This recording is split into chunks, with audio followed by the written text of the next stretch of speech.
I love what I do because I love playing in the mountains and I love sharing that experience with people.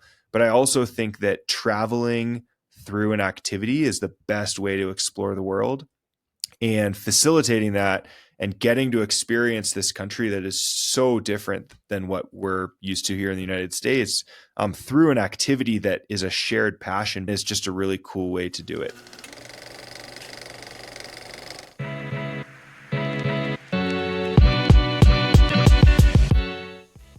Hello and welcome to the Duffel Shuffle. I'm Adrian Ballinger, and we're here to discuss the world of climbing and skiing in all its forms through the eyes of mountain guides. And I'm Sam Kiekefer. In each episode, we'll unpack exhilarating stories, share invaluable insights, and get up close and personal with some of the most experienced and passionate guides and athletes in the industry. Whether you're a seasoned alpinist or a weekend warrior, the Duffel Shuffle is your ticket to the thrilling world of climbing, skiing, and mountaineering. Join us.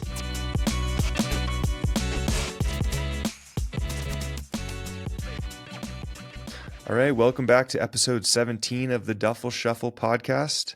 Adrian, how are you doing?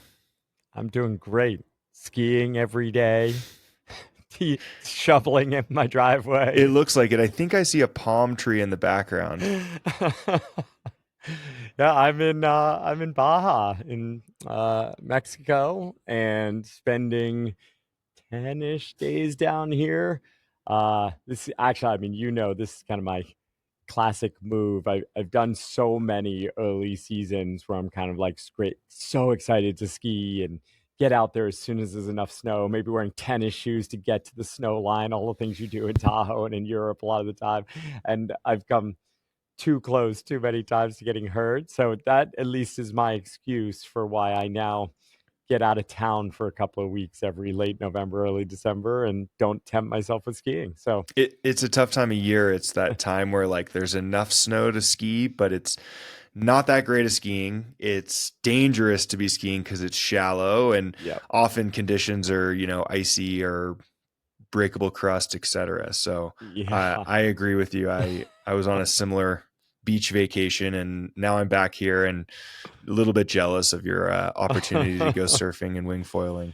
Yeah, don't get me wrong though. I like full support for everyone who's making turns right now, and like there will always be a small little FOMO piece of myself. I think you manage that better than me, but I still taste it and froth and follow along. Like before we hopped on, I was like, how is it really? Is it good up high? Is it sick? I've seen some photos. Like, um, I'll always feel that, and I think I'm okay with that part of me. So is my FOMO warranted? How is it up there? It's exciting. I think what I feel is it's exciting that winter is coming and it's exciting that we're going to get into that ski season. But the reality is like it's, when you ski as many days as we're fortunate enough to ski, if you were skiing right now, they would be your worst days of the season. Hands down. And I would, I'm fortunate that I get to ski nearly 100 days a year. A lot of it is working, but I'm still skiing. And, I'd give up 10 of those days that are the bottom of the list easily every year. So I just have started to choose not to go skiing. And this is not a topic of today's podcast, but do you do a bunch of resort skiing early season just for like legs and technique, and how does that fit into your mix? My goal actually of the past few seasons has been to ski more in the ski area. Because honestly, like my skiing ability has gotten worse as I just trend more towards the backcountry. I just don't have the same reaction time and leg strength that I did when I was skiing, most of my days in the ski area, back when I was younger. And so my goal is always to ski more days in the ski area. And for the last 2 seasons, I've failed at my goal miserably.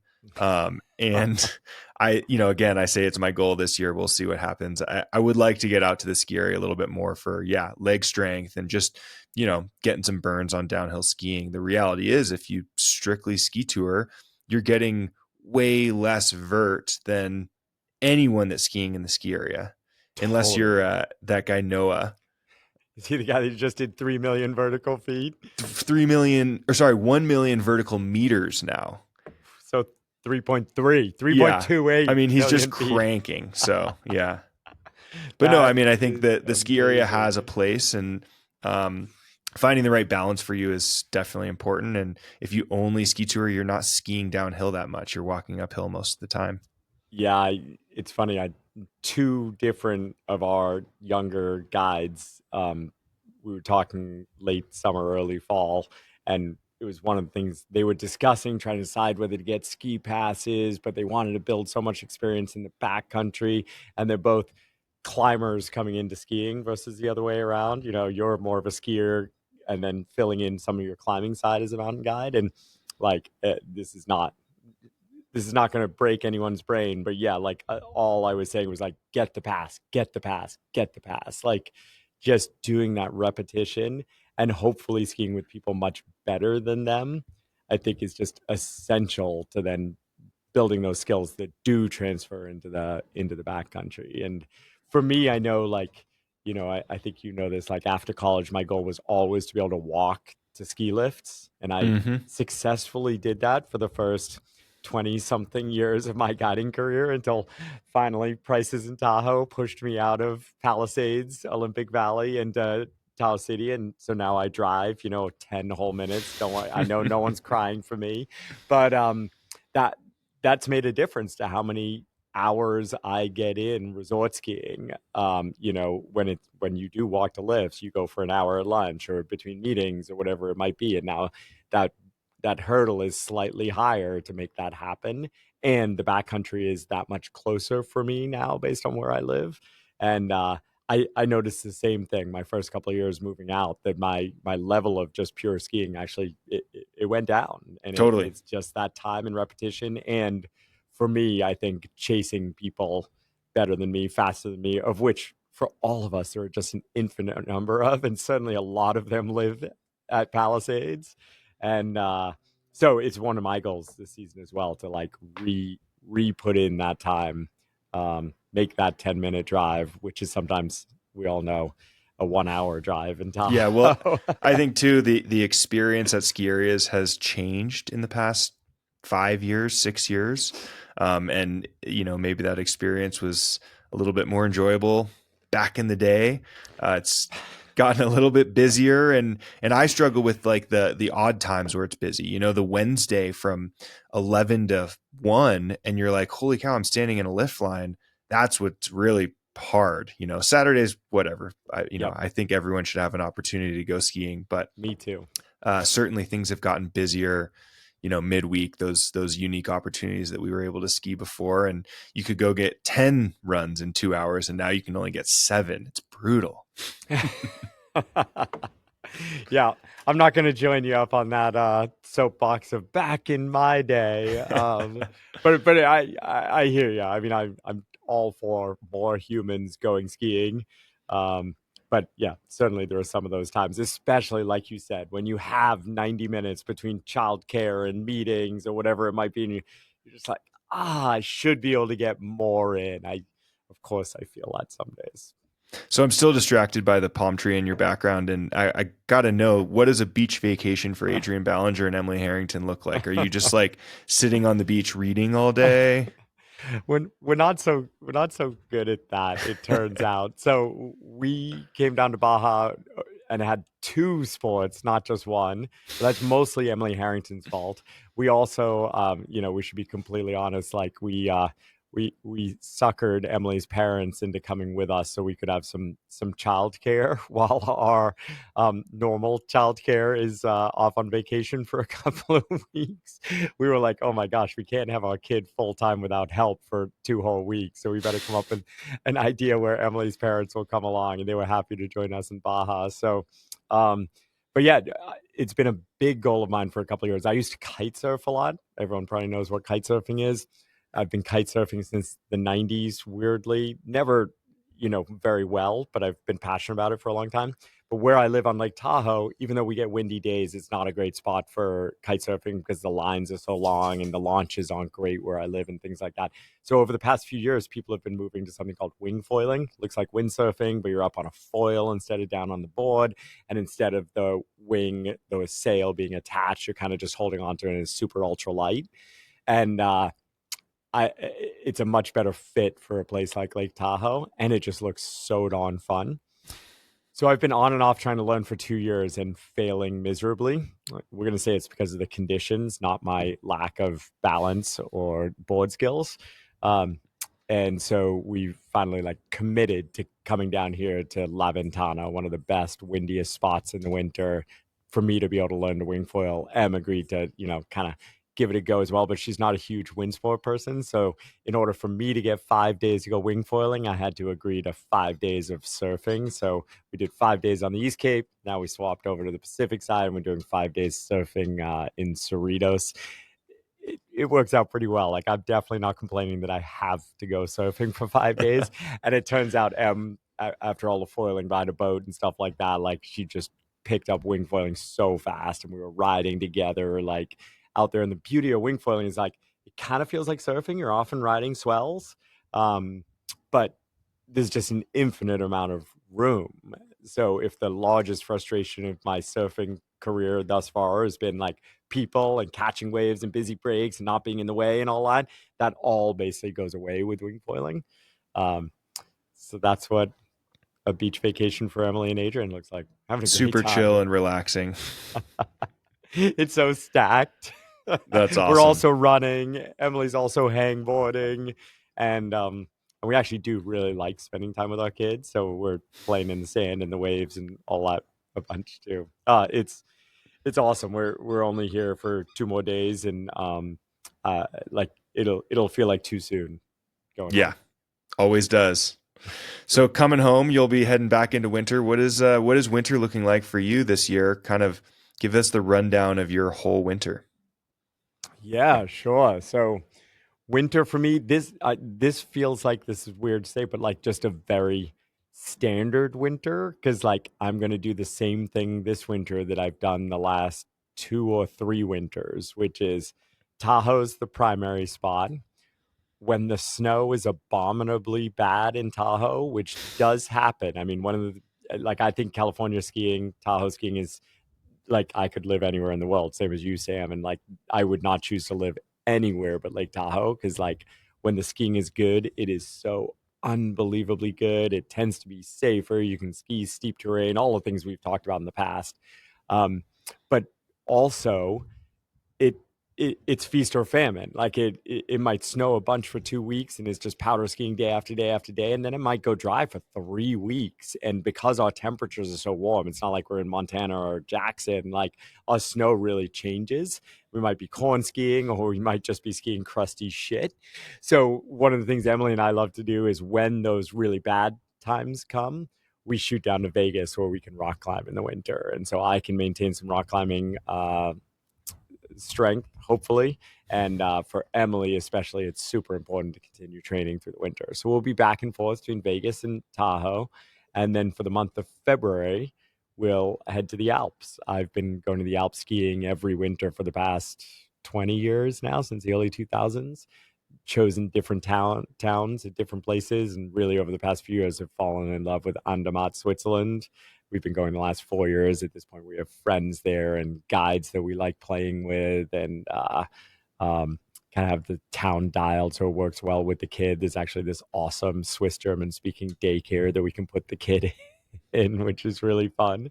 So we'll be there trying to ski bigger lines and get big days in. It's kind of the opposite end of the spectrum of Tahoe.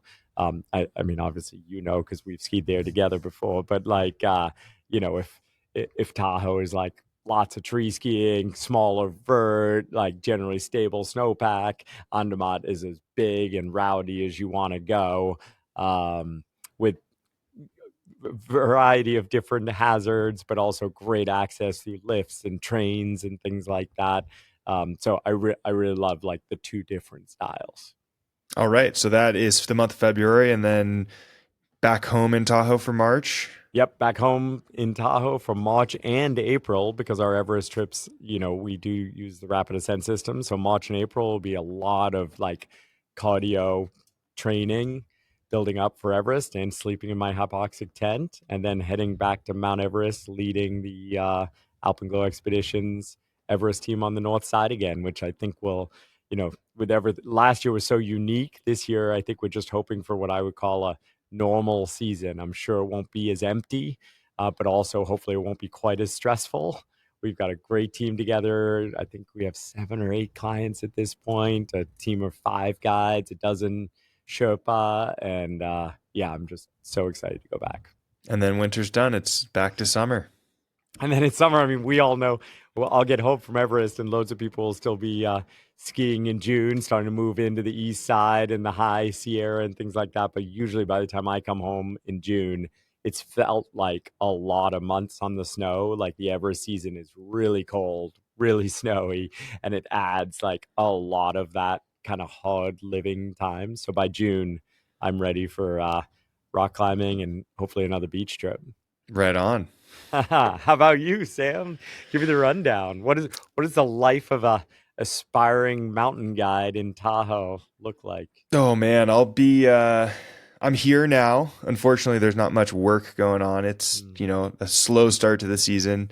We were talking, it's a great time to take some avalanche courses, brush up on your education, but not really the greatest conditions for like good ski guiding right now. So, work's a little slow right now, but I'll be here. I'll head out to Colorado for the Christmas holiday for a few days to visit my in-laws, and then back here through the new year. And then mid-January, I'm heading off to Japan. So I've got 2 private trips in Japan Ooh. that I'm working with a colleague of mine, and I'll be in Japan for a few weeks and really stoked for that. We've got some scouting days and then 2 back-to-back trips, which will be really fun. Then And back obviously, here. it's easy for us to just think that everyone knows about skiing in Japan, but since we might have some like more recreational skiers or even non-skiers on the pods, get, give us a little rundown. Why is Japan special? Actually, I have no idea. I've never been. Oh my. No, I mean, Japan is known for its just epic powder. It's, obviously right on the water, and you just get these storms that drop consistent, good skiing snow constantly. What I've heard is really a 6 to 8 week period. So it's a rather short season, but extremely consistent. So I'm excited for that. I think the terrain is what I would consider somewhat manageable, similar to the Tahoe terrain. Yep. It's not big and extreme like in the Alps. It's, tree skiing and not low angle, but moderate angle pow skiing. And I'm excited for that. I think that just sounds awesome. But I think I'm more excited for just the cultural aspect. We've talked about it before. Like, I love what I do because I love playing in the mountains and I love sharing that experience with people. But I also think that traveling through an activity is the best way to explore the world, and facilitating that and getting to experience this country that is so different than what we're used to here in the United States, through an activity that is a shared passion between us and the Japanese and the Aussies and anyone that's visiting. Japan is just a really cool way to do it. So I'm more excited for the cultural aspect for sure, and the food and all of it. That is really well said. I think that's something I really feel about our expeditions in Alpenglow and of course my own life. But it's a good way to distill it is like the activity is kind of like our entrance into the community, into how we pick a place, into like it's this thread that ties it all together. But at the end of the day, what makes it so special is like exploring this totally wild and different place that I think we learn from as we travel through. Well, and I think too, like when you do these expeditions or these big trips internationally where you're going somewhere for skiing, you pick your dates well in advance. You don't know what the season's going to Yep. be like, what the weather's going to be like. You can't guarantee that you're going to get good conditions. And so if you go into it like expecting epic pow skiing and you hit a week long dry spell and you don't get that, you're disappointed about your trip. But if you go into it thinking, I get to go skiing and I get this cultural experience through this activity and I get to meet other skiers that are from other parts of the world, you're going to accomplish what you set out to do. And if you get some good POW skiing, you're not mad about it. I think actually you mentioned we were in Andermatt skiing together, and it was a pretty poor season for Andermatt. But I had the time of my life because I wasn't going for like sick skiing or sick lines or anything like that. I was just going to, go explore Switzerland and see what the mountains that you spoke so highly of had to offer. And, I accomplished that because I didn't have the expectation of anything other than a cultural experience. Hands down. Now, with all that said, there might be no more reliable place on the planet for powder skiing than Japan. I spent a month there a few years ago with Em and some of our other friends from Tahoe, and it was just wild. Again, cliches, but like people talk about like living in a snow globe, and that might be the thing that stuck with me almost the most, was just the fact that like every day, or at least every night, it snowed. It just did. And so like the roads in Tahoe, the roads melt out, right? Like the roads never melt out. Like there is not such a thing as melting out. You are never not in your, kind of like big jacket ski stuff, except when you're in the hot springs. And it really did. I mean, what the brochure says is true. It's like it didn't snow a lot, but it was like every night you got 6 or 8 or 10 inches of snow every night without a lot of wind, and it just settles through those trees, and you're like, reset, reset, reset. Yeah, I was completely blown away. Well, needless to say, I'm excited. That takes us to the middle of February, and then I'll be back in Tahoe for a week or so. I jet up to the Tetons for a week. I'm teaching a Pro 1 course through the American Avalanche Institute up in the Tetons, which I have done for the past few years. What is a Pro 1? It's a professional level avalanche course. So it's kind of like the someone that is trying to get into guiding, or maybe has done some guiding and wants to build on their guiding, or someone that is a ski patroller and they could have been a ski patroller for a decade and they're trying to level up and become a supervisor or something of that sort, will take a professional level 1 avalanche course. It's a lot of snow science. It's heavy in the science aspect of avalanche studies. And I've been teaching Pro 1s for a few years now, and I really enjoy kind of teaching to that professional, that shows up and is eager to learn about the really minute details. Minute. I like that. It's a good group. I enjoy it. So cool. I'll teach that for about a week up there, and then jet back down. And March, I'll be pretty much based out of Tahoe guiding here. And then I've got a good friend of mine turning 50. He's taken us all up to a fly-in hut trip in Canada. So I'll do that for a week, and kind of wraps up what I consider like winter 1. And then winter 2 is when we move down into the High Sierra. We move up into the Shasta, Southern Cascades, and guide on the bigger peaks. So, once we're technically entering spring is when like the second set of winter activities begins. And that's when we're kind of exploring bigger lines and more ski mountaineering style work. And I kind of hinted to this, but this is your big guiding season, right? This is your passion.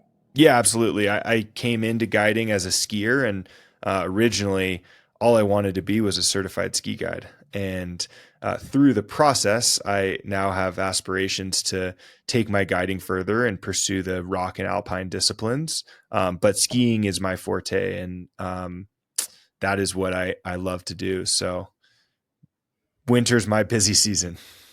Absolutely. Awesome. Well, that sounds great. And now we've talked about winter. We talked about me. It's like, it'll be like that. All of a sudden we'll be in June, going out on the boat in the morning, early in the morning, being like, wow, another one done. Winter flew by, and we'll host a podcast through it all. That's the plan. Should we talk? That's right. We should have told people a little bit about what is this episode. We're 23 minutes in, and we've been shooting the shit. Well, we're going to take a quick break, and then we're going to do a little recap of what has happened on the podcast so far and where we're planning to take it. We've got some changes coming in the future, and we're excited to share what the podcast is going to look like moving forward. Awesome. Let's do it. Today's podcast is brought to you by Alpenglow Expeditions. a Tahoe-based guide company with an international reputation. In its 20th year of operations, Alpenglow leads the highest quality expeditions in some of the world's greatest mountain ranges, from California's High Sierra to the rugged Himalaya. Alpenglow runs more than 40 international expeditions per year, as well as offering a full menu of guided ski and climbing courses throughout California. Join us and experience the Alpenglow difference.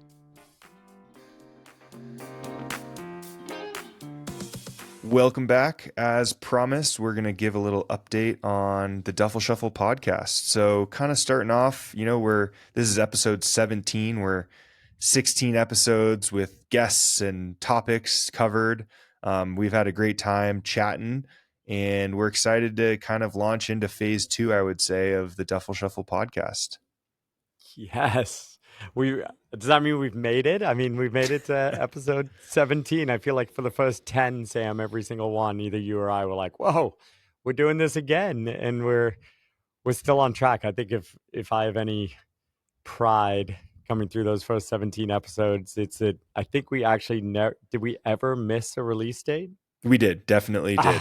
Yeah, absolutely. But we were close. No, we definitely had some rough times there. Yeah, but I mean, I think that brings up a good point. We're launching episodes. We're going to shift our launch date to kind of the middle of the night on Tuesday nights. So Wednesday morning, every other week, listeners will be able to wake up to a fresh episode of the Duffel Shuffle podcast. I can't promise we won't ever miss another episode launch, but we're trying to be consistent and bring out content. Listeners have responded really well, and that makes us excited. So we're putting our best foot forward, and Wednesday mornings, every other Wednesday morning, you'll be able to wake up to a new episode. Yeah, I love that. I like Wednesdays. I think that's a good day, and yeah, I'm really interested. I know you've just released a survey, which we can talk a little bit more about, but I am very interested in what our audience is enjoying, because the original structure that we started with was every episode would start with a little chunk of news. That was whatever stories, either from our own personal guiding worlds or the larger climbing, skiing, outdoor industry world, whatever kind of piqued our interest, and we talk a little bit about it at whatever level of knowledge we have.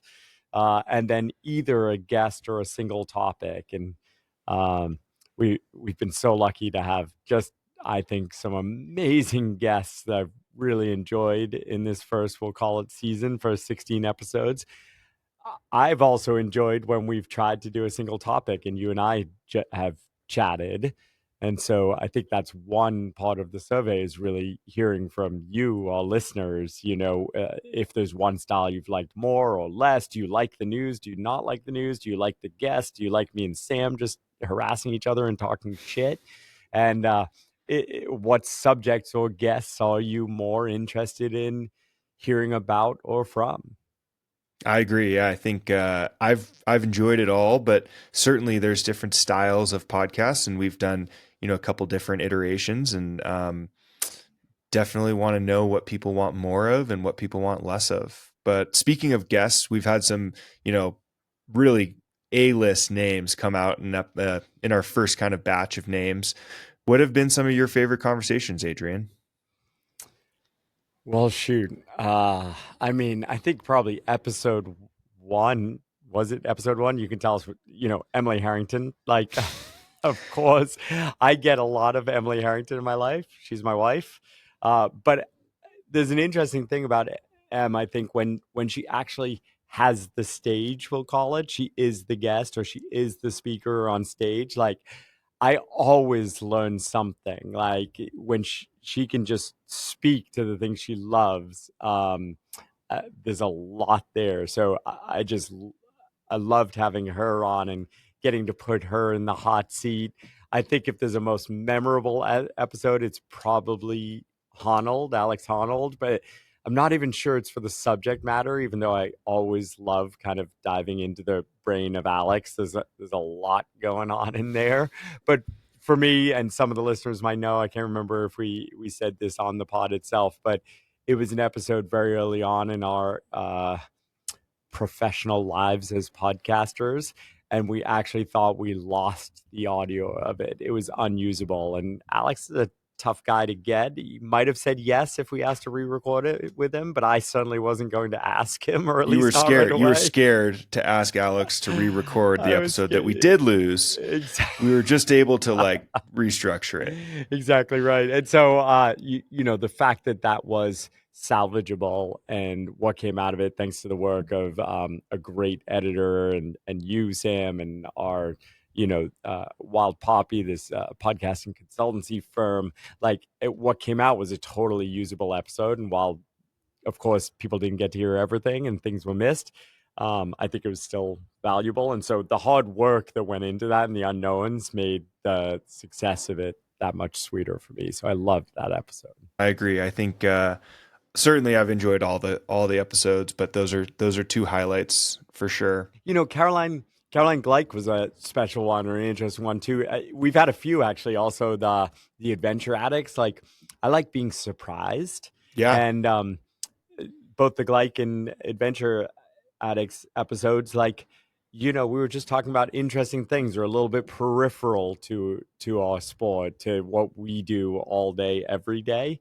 And in both episodes, I finished and was like, wow, I learned something. And number two, I finished the podcast with 20 more questions instead of finishing the podcast having asked all my questions. And like so those I like, that excites me as well. Those ones where there's just so much more I'd love to delve into. Caroline's episode, we were talking about her political endeavors, and the Adventure Addicts, we kind of talked more about the business side of their profession and what it looks like to be a content influencer, content creator.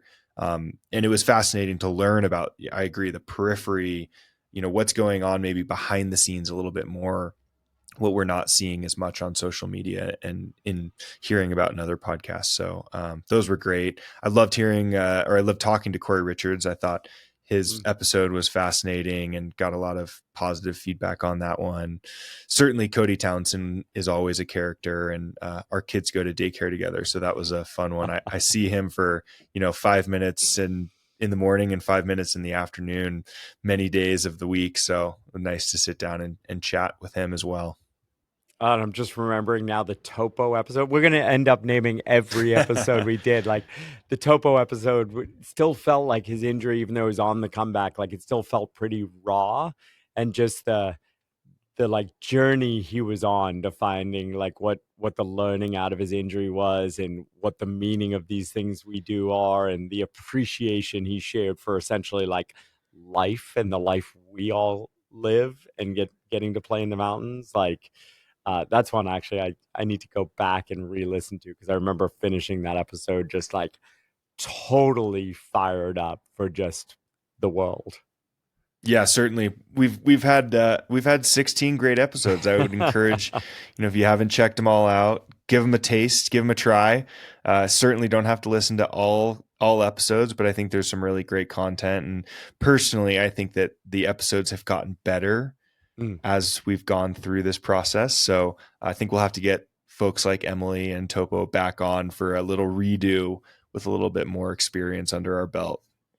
Absolutely. Well, yeah, that's a little peripheral topic, but Sam, you have been the editor, producer, scheduler. You are the mastermind behind this whole thing. All I do is join for 90 minutes and talk shit.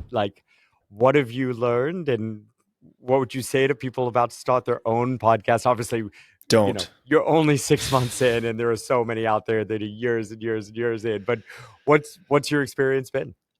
I've had a great time chatting with you. I think we have, a good banter. And the hosting or starting a podcast is a lot more work than it seems. And someone that has no experience with editing and technological side of it and all of that, it's been quite difficult. I have realized that I will never be as good of a podcast editor as an editor will be. And the Alex Honnold episode really highlighted that for me.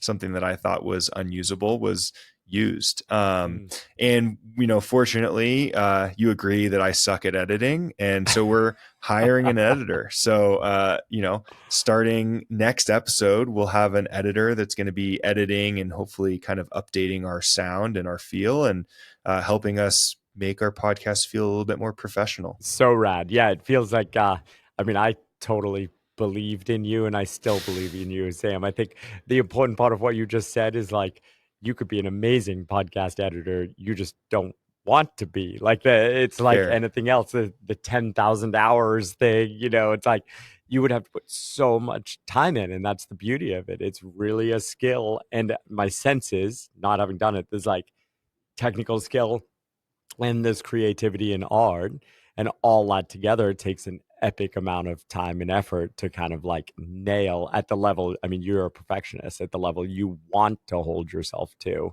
um, so yeah, I think it's an exciting step. This is obviously not your primary career, that being mountain guiding.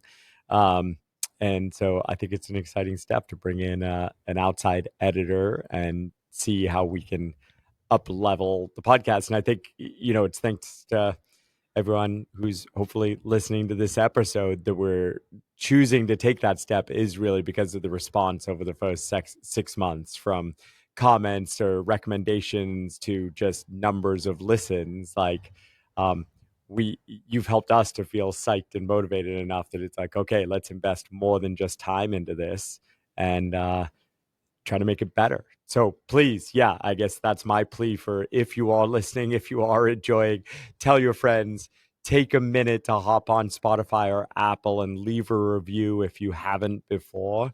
Like, that stuff helps people find us, and will help us to ultimately continue to be able to afford to produce this and increase the quality and level of the whole experience.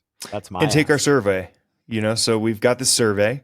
It is live now. You can find it in the show notes of this episode. You can find it on our Instagram page in the bio. You can probably find it on Adrian's Instagram page, although I don't know exactly how that all works. Yes. We're going to be selecting 2 lucky winners to win a custom Alpenglow Expeditions Black Diamond jacket. So 2 people that fill out our survey will get the chance to wear a really dope jacket. And Thanks we'd to really Alpenglow appreciate it. Expeditions and Black Diamond for Yeah. donating those. They're my like favorite jacket that Black Diamond makes. I live with it. It's like my security blanket, lightweight, synthetic, puffy, and it's got an Alpenglow logo. We were going to select 3, but I had to take one for myself, so we're down to 2. But I'm pretty stoked on it as well. And yeah, we'll be selecting 2 winners fill out that survey. And I just took a look. The survey takes 5 minutes. Really not a heavy load, but a huge, huge value to us. So we would really appreciate it. And I will say, Adrian, you didn't give yourself enough credit. You have been joining for 90 minutes, being a great contributor to the podcast, but you've also wrangled some amazing guests. You've got quite the network in the world of climbing and skiing. And who do we have to look forward to listening to in kind of this phase 2 of our podcast? Give us some names. Yeah, well, I should just say thank you to friends and people in the industry who have been willing for me to trade on my friendships to come, to force you onto the podcast. I really appreciate it, and every conversation has been so valuable. So yeah, coming up, I mean, I think we're both really excited to sit down with Tommy Caldwell this next week. That'll be our next episode and our first professionally edited episode. Tommy, obviously just a legend in the climbing world, especially for Big Wall and Yosemite exploits. And I've been lucky enough to spend a little bit of time with him recently. And just each time I hang with Tommy, I'm like, wow, he's just got like so much insight into the sport, so much, has lived so much life, and is still doing really interesting things in the industry. I'm like, we have to get Tommy on the podcast. So that's coming up next after this episode, I guess 2 weeks from when this drops. And then after that, we've got lots of people in mind, but because skiing's kind of front and center for me right now, really excited to have Michelle Parker on soon, and it's kind of a fun one. I was on her podcast, I don't know, 3 years ago, and now we So get you're to cashing in a favor, actually. exactly. But it's so much fun. I remember sitting on her podcast, and it was a pretty long form. We got to chat, but like she got to ask all the questions. I'm like, oh, it's time to flip. Nick Russell, someone we were excited to have on, who's been adventuring in the really, really big mountains, has been just totally a Tahoe fixture of like the Crusher snow sliders, and also coming back from an injury. I think he's got a lot of insight into how that all fits together. You want me to keep going? I mean, yeah, I want to see what you got. What's in the hopper? Well, for you, like passionate Everest nerds out there, we've talked about our Alpenglow Expeditions' expedition doctor Monica Pires, who perhaps is the most experienced high altitude expedition doctor on the planet. Literally been on dozens of 8,000-meter expeditions, saved lives in the wildest ways you can imagine from various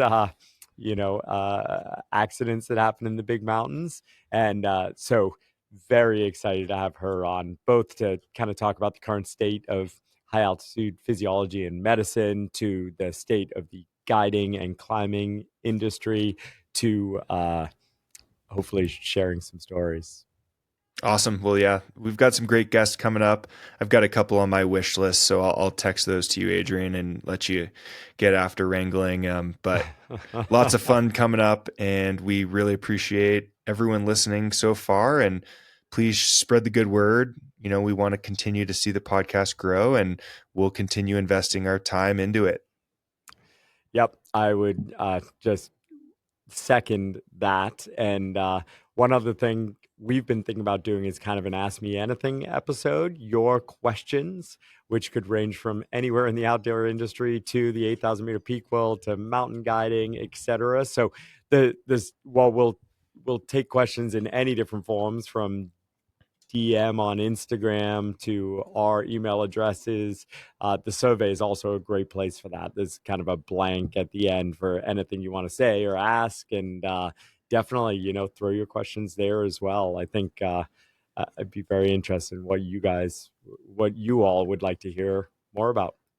Awesome. Well, our survey can be found in the show notes of this episode, also on our Instagram page in the bio. We'll be selecting 2 lucky winners after, I believe, the end of next week is when the survey will close. So 2 weeks to complete the survey, and more great content coming at you soon. Thanks to everyone listening. And Sam, it's great to co-host with you. Having so much fun. Enjoy the rest of your time in Baja.